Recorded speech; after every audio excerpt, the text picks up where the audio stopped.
Hello guys, আসসালামু আলাইকুম। সকলে কেমন আছেন? আশা করি সকলে ভালো আছেন। আবারও আসলাম এই একটা স্যাড স্টোরি নিয়ে। তো আমার এই গ্রামের একটি সাইডে আমি আসছি, সেখানে দেখি একটা লোক দাঁড়িয়ে আছে। আচ্ছা, দেখি তাকে জিজ্ঞেস করি, তার কিছু ইতিহাস আমরা শুনে নেই। আচ্ছা ভাই, একটু এদিকে তাকান। হ্যাঁ ভাই। আপনার নাম কি? ভাই নাই। একটু জোরে বললে ভালো হয়। নাইম। আচ্ছা, তার নাম হচ্ছে নাইম। আচ্ছা ভাই, আপনি তো মনে হয় প্রেম করছেন, তাই না? হ্যাঁ, করেছি। তো আমাদের দর্শকের সামনে যদি এই প্রেমের কাহিনীটা বলতেন তাহলে মনে হয় ভালো হতো। আর আপনাকে দেখে মনে হচ্ছে আপনি ছ্যাঁকা খাইছেন, তাই না? ভাই কি বলবো? আচ্ছা, বুঝতে পারছি কষ্টের কথা কেউ কাউকে বলতে চায় না, তারপরও আপনি বলেন। আমার চ্যানেলটা যেহেতু স্টোরির জন্য, স্যাড স্টোরির জন্য, তো আমরা আপনার স্যাড স্টোরিটা শুনতে চাই। এখন ভাই কি বলবো, মানে হচ্ছে কি, হ্যাঁ অনেক জোরে দিন বলতে আগে, হবে একটু। হ্যাঁ ভাই অনেক দিন আগে একটা প্রেম করেছিলাম। হুম। সেই প্রেমে হয়েছে কি, কিভাবে যে চলে গেল আমি নিজেও জানি না।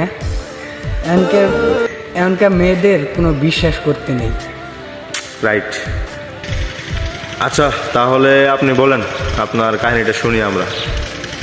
আপনারা জানি না, আপনারা কথাগুলো শুনে বিরক্ত হবেন নাকি আমি তা জানি না, কিন্তু আমি এখন কথাগুলো শুরু করতেছি। মানে আমার জীবনে প্রথম কাহিনী হয়েছিল যে আমি একটা মেয়েকে খুবই ভালোবাসতাম।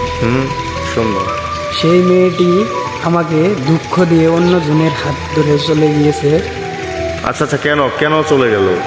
কেন চলে গেল তা আমি তো বলতে পারলাম না। এখন মনে করেন যে এখনকার যুগটাই হয়েছে এরকম। কিন্তু আমি গ্রামের ছেলে, কিন্তু আমার কাছে টাকা পয়সা নাই দেখে না এই মেয়েটি আমাকে ছেড়ে চলে গিয়েছে। ইস, খুব ভালো লাগলো কথাগুলো। আপনি বলেন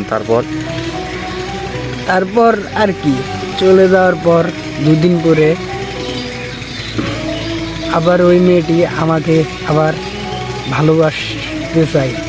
না আমি একবার ছেঁকা খেয়েছি, আবার ওই মেয়েকে নিতে পারবো না।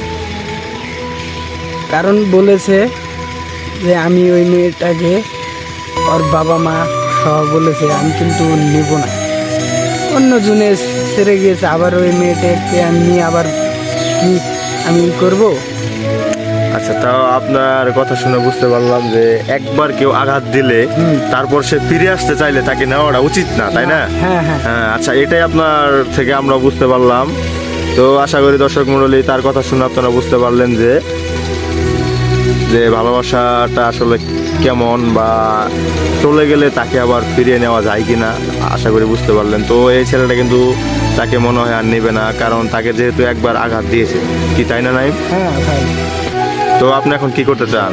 সে তো চলেই গেছে। সে চলে গেছে, আমি আবার নতুন করে জীবন সাথী কেউ বেছে নিতে চাই আর কি। ও আচ্ছা, এটা ছাড়া তো আর কোনো। আচ্ছা, যাই হোক, আপনাকে ধন্যবাদ।